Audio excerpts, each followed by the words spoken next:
اب اس سیاق کے مطابق سمجھ رہے ہیں آیت، کوئی بلم بہورا لانے کی ضرورت نہیں، جس کی بھی یہ اوصاف ہوں گے وہ بلم بہورا بھی ہوگا اور اس امت کا یہودی بھی ہوگا۔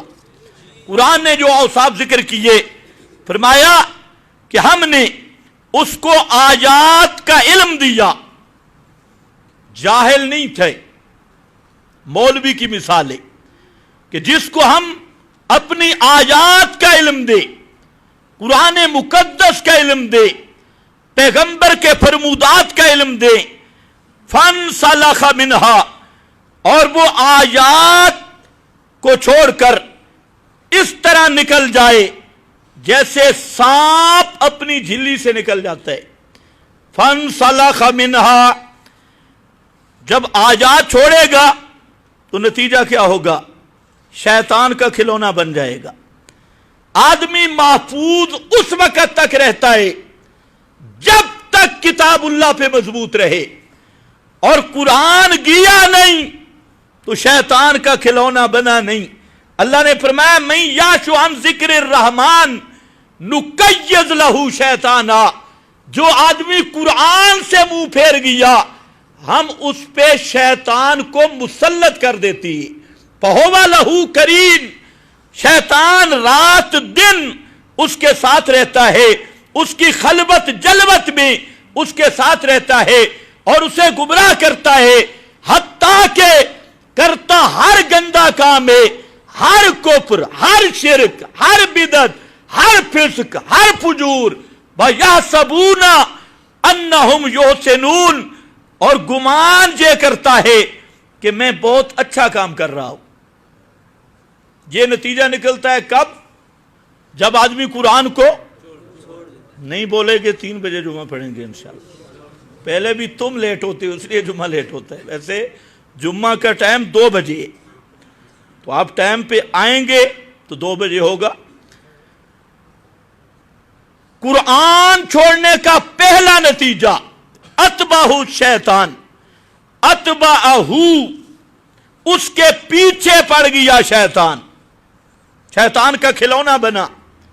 وَكَانَ، جب شیطان کے ہاتھ چڑھ گیا، کَانَ مِنَ الْغَابِينَ، اب ہو گیا گمراہوں سے۔ پہلے ہدایت یافتہ تھا، مثال کے طور پہ عالم تھا، مولوی تھا، اشاعت التوحید کا تھا، توحید و سنت کا تھا، بڑا پہنچی ہوا بزرگ تھا، لیکن جب قرآن سے دور ہوا شیطان اس پہ چڑھ گیا اور شیطان نے اس کو رگڑا دینا شروع کیا، اور جو ہی شیطان لگا اس کے پیچھے تو اس کی حالت کیا بن گئی؟ کان من الغابین، وہ گمراہ ہو گیا۔ بلو شئنا، اگر ہم چاہتے، لرفعناہ بہا، تو ان ایتوں کی وجہ سے ہم اس کو بلند مقام دے دیتے، کیونکہ ان اللہ یرفع بہذا الکتاب اقواما ویضع بہ آخرین، یہ وہ کتاب ہے جس کتاب اللہ کی بنیاد پہ اللہ کچھ قوموں کو اونچا کر دیتا ہے اور کچھ قوموں کو ذلیل کر دیتا ہے۔ صحابہ کو اونچا کر دیا، یرفع بہذا الکتاب، اصحاب محمد مصطفیٰ صلی اللہ علیہ وسلم کو اونچا کر دیا بہذا الکتاب، اس کتاب کے ذریعے۔ جو بکریوں کے چروائے تھے، اونٹ چرانے کا طریقہ نہیں آتا تھا، عرب کے صحراؤں میں ایک اپنا نام لکھنے سے نا آشنا تھے، عربی قسم اور عام ان پڑھ، اور جس کو قرآن نے امی کا لقب دیا، امی جین، جس طرح ماں کی پیٹ سے ان پڑھ آئے اس طرح کے ان پڑھ بادیہ نشین، لیکن جب اس قرآن کے چشمہ پہ آ گئے، اس آب حیات سے سیراب ہوئے، تو پوری دنیا ان سے علم و فنون حاصل کرنے کی تمنا کرنے لگی۔ اتنے اونچے ہو گئے، اتنے اونچے ہو گئے، جو بادشاہوں کو خط لکھ رہے ہیں، دنیا کی سپر طاقتوں کو خط لکھ رہے ہیں کہ خبردار یا تو اسلام لے آ یا پھر جزیہ قبول کر، ذلت قبول کر اور اپنے آپ کو ہمارے حوالے کر دے، اگر دو نہیں تو تیسرا کام ہے پھر تلوار اٹھا۔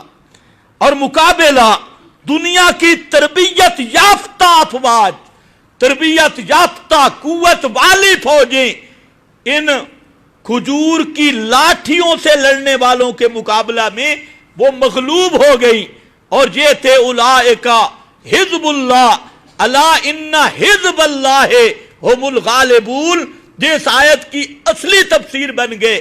اور یضع بہ آخرین، آج اس امت کو اس قرآن کی وجہ سے ذلت دیکھنی پڑ گئی ہے کہ آج دنیا میں اگر کوئی ذلیل قوم لوگوں کی نظروں میں ہے تو مسلمان ہے، ہر طرح سے بے آسرا، ہر طرف سے مظلوم، ہر کافر کا مذاق بنا ہوا، استہزاء بنا ہوا، یہ وہ قوم ہے جن کے اسلاف ہزاروں میل دور بیٹھ کے وہاں بیٹھ کے آرڈر جاری کرتے، اور ہزاروں کلومیٹروں پر ان کا اتنا ٹکڑا، خط کا ٹکڑا دنیا کی سپر طاقتوں کی نیندیں حرام کر دیتا تھا۔ اور آج کا مسلمان وہی طاقتیں امریکہ سے بیٹھ کے اپنے ہاؤس میں بک بک کرتی ہیں، اور آپ کے یہ حکمران گیدڑ کمپنی ان کے یہاں وضو ٹوٹ جاتی ہے، اور وہ ان کا صدر وہاں وائٹ ہاؤس میں پہنچتا ہے اور یہ اس کو سجدہ کرنے کے لیے یہاں سے استنجا کرنا شروع کر دیتے ہیں کہ اب کون سا آرڈر ہوگا۔ کسی قوم کی ذلت کی اس سے بڑھ کے تصویر کوئی نہیں ہوتی کہ قوم دوسروں کی اس طرح غلام بن جائے کہ ان کے اشاروں کا انتظار کی منتظر رہے، ان کے ابرو کے اشارے کی منتظر رہے۔ آج وجہ یہی ہے جزا بہ آخرین، اس قرآن کو امت نے چھوڑا، اللہ نے امت سے اپنی نصرت کا ہاتھ چھوڑ دیا، اور پوری دنیا میں مسلمان ذلیل ہو رہا ہے۔ عراق، شام اور ہندوستان، برما، پوری دنیا، فلسطین، ہر جگہ پہ مسلمانوں کو مار پڑ رہی ہے، اور وجہ صرف اور صرف یہ ہے آج کا مسلمان ٹی وی دیکھنے کے لیے وقت ہے، فیس بک جیسی شیطانی کے لیے اس مسلمان کے پاس وقت ہے، رات کو 8-9 گھنٹے بے حیائی اور فحاشی پر پروگرام دیکھنے والا نوجوان اس کو وقت ہے، لیکن پورے دن میں ایک آیت قرآن پاک کی سمجھنے کا اس کے پاس وقت نہیں ہے، اور قرآن کو وقت دینا اس کے پاس ہے ہی نہیں، اور دین، مسجد، مدرسہ اس کی طرف تو آنے کے لیے موڈ ہی نہیں اس کا، تو پھر یہ اللہ کے عذاب کی صورت ہے، یہ کوڑا برستا رہے گا، کبھی کس شکل میں، کبھی کس شکل میں، جب تک امت بیدار نہیں ہوتی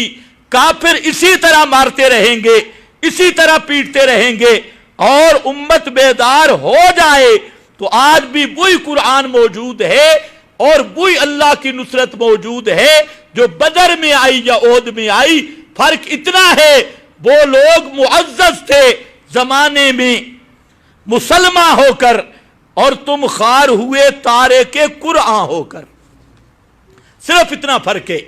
تو خیر فرمایا ہم نے اس کو آیات دی، یہ قرآن کا ہر واقعہ عبرت پر مبنی ہے، اس کو سوچتے آؤ، مولوی بھی تھا، آیات دی، مواحد بھی تھا، اس کو ہم نے مسئلہ بھی دیا، لیکن اس کے باوجود فَانْسَلَخَ، وہ ان آیات سے نکل گیا۔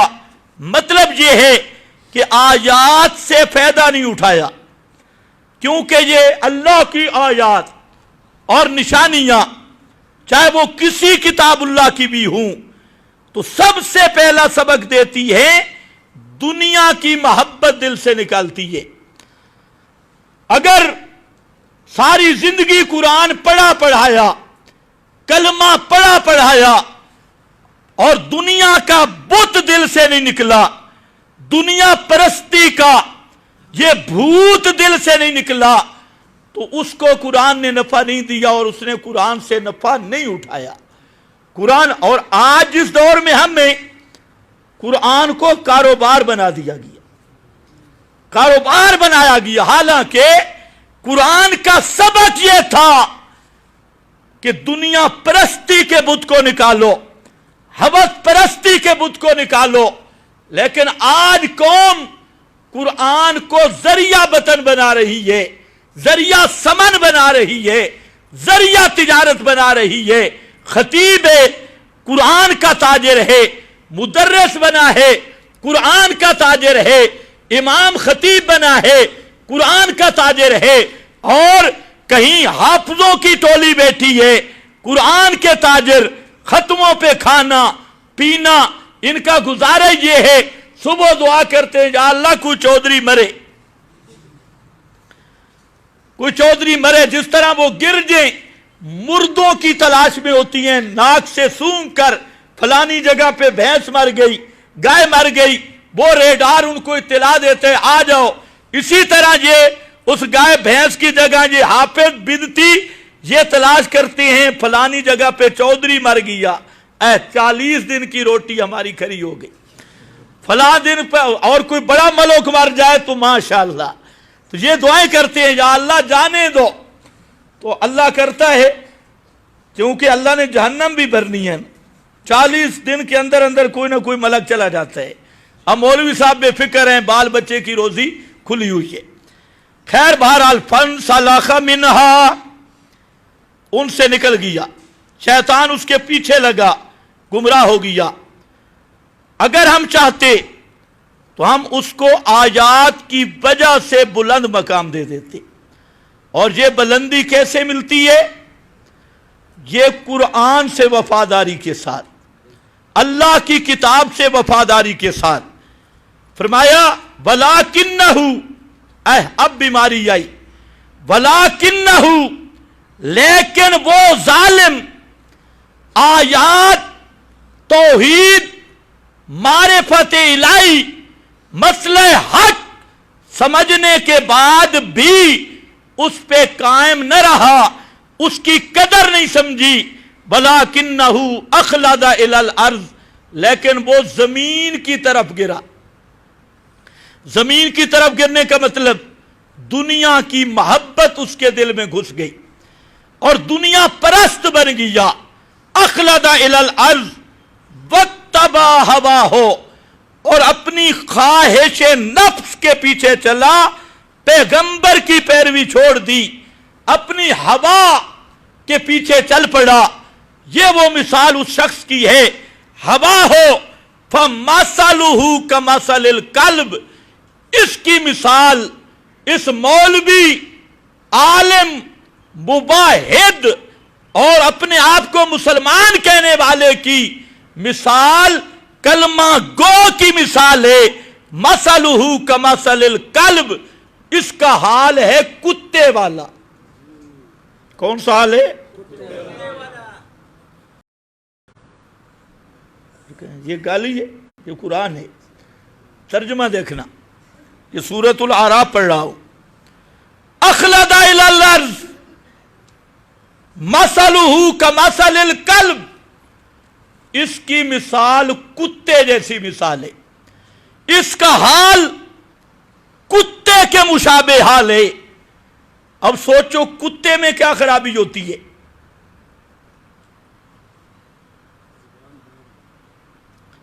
کتے کی عادات سوچو, اس میں کیا گڑبڑ ہے؟ اللہ نے فرمایا جو کتے کی حالت ہے وہی حالت ہے بدتی ملا کی, وہی حالت ہے مشرک ملا کی, وہی حالت ہے اس ملا کی جو کتاب و سنت عقیدہ توحید کا باغی بن جاتا ہے, پیغمبر کی سنت کا باغی بن جاتا ہے, پیغمبر کے مشن کا باغی بن جاتا ہے, پیغمبر کے دین کا باغی بن جاتا ہے, چاہے اپنا نام جو بھی رکھے. مثلہ کمثل الکلب, اس کی مثال کتے کی مثال ہے، اس کی حالت کتے والی حالت ہے۔ معمولی مسئلہ نہیں، یہ قرآن ہے، بادشاہ کا کلام ہے۔ فرمایا کتے پہ غور کرو، اور اس 2 ٹانگوں والے کتے پہ غور کرو، جس کو تم حضرت اقدس کہتی ہو، جس کو تم مفتی اعظم کہتی ہو، اس کی حالت کتے والی۔ پھر کتے کے چند اوصاف ذکر کیے۔ ویسے آپ اگر غور کریں، کتے میں ایک وصف ہے لالچ۔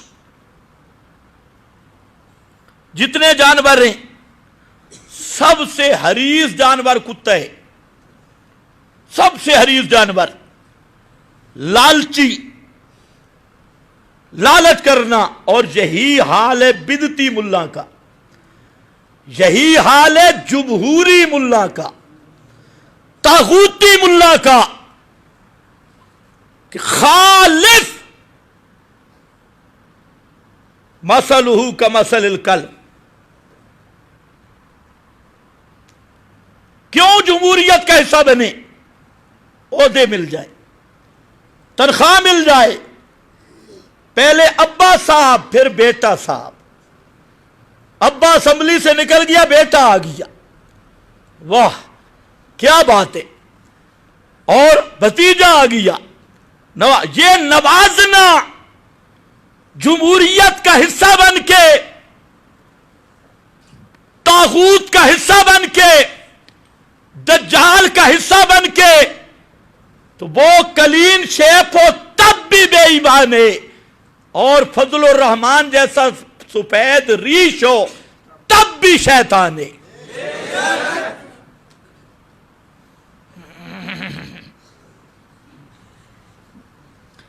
دوسرا، کتے میں فرق نہیں ہوتا، کالے رنگ کا وہ بھی کتا، سفید رنگ کا وہ بھی کتا، وہ تو پاک ہوتا ہوگا سفید رنگ کا کتا، اور رنگ کوئی بھی ہو، رنگ سرخ ہو تب بھی کتا ہے، رنگ کالا ہو تب بھی کتا ہے، رنگ سفید ہو تب بھی کتا ہے، ادھر یہ بھی جمہوری ہو تب بھی کتا ہے، جمہوری ہو تب بھی کتا ہے، مردوں کے سننے کا قائل ہو، مردوں کی زندگی کا قائل ہو، دارالعلوم کراچی میں بیٹھ کے بھونکے تب بھی کتا ہے، خیر المدارس میں بیٹھ کے بھونکے اور وفاق المدارس کے بورڈ کے تحت بھونکے، کوئی فرق ہوگا؟ نہیں یار، یہ سختی نہیں کرنی چاہیے، کوئی رنگ کا فرق کرو۔ ایک کالا کتا ہے وہ تو پلیت ہے، اور سفید کتا وہ پاک ہوتا ہے، سرخ کتا آپ بولتے نہیں تو میں بلواؤں جب تک نہیں گا تقریر نہیں ختم ہوگی، اب تو تقریر شروع ہو رہی ہے۔ رنگ، اچھا پھر خیبر پختونخوان میں کتا کتا ہے تو وہ پنجاب کے آ کے بزرگ بن جائے گا؟ پنجاب میں جو کتا ہے خیبر پختونخوان میں جا کے بزرگ بن جائے گا؟ یہ عجیب بات ہے، لوگوں کو اتنی سمجھ نہیں آ رہی، کہتے ہیں تو کتا لیکن رنگ تو سفید ہے نا، سفید رنگ کا کتا لہذا پاک ہوگا۔ اور بدعتی کتا ہے، چاہے وہ سفید رنگ پہ ہو تب بھی پلید، کالے رنگ پہ ہو تب بھی پلید، سرخ رنگ پہ ہو تب بھی پلید، کتا کبھی پاک ہو سکتا نہیں۔ اچھا ہوٹل والا کتا تو پلیت ہوگا، لیکن محل والا کتا وہ تو پاک ہوگا۔ عمران خان نے جو کتا رکھا ہوا ہے وہ تو پاک ہوگا، نہیں ہوگا؟ سختی تو نہیں ہو رہی یار، کچھ فرق کرو، سارے کتے پلیت ہیں۔ اگر سارے کتے پلیت ہیں تو پھر سن لو، اپنے عقیدے سے غداری کرنا اور اہل بدعت کی تعظیم کرنا، چاہے وہ بدعتی کالے رنگ کا ہو سفید رنگ کا ہو، اور بدعتیوں کو اپنے ساتھ یا خود